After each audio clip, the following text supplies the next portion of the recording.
C'est l'apparition de Robert Ndiaye numéro 2 Aziba Oudiane arène nationale kon ni Robert Ndiaye 2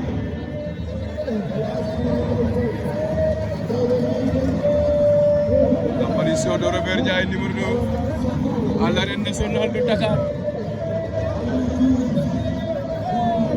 Robert Ndiaye numéro 2 turandoo mbër jàngil bëre wala doomu mbër jàngil bëre.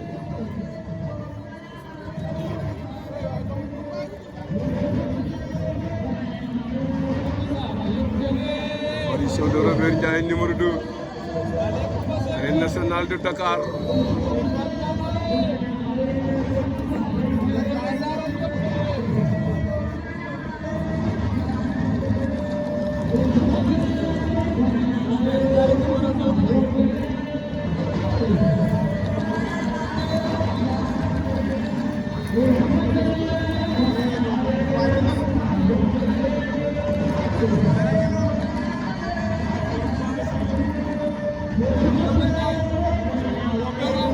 Robert a ngi noonu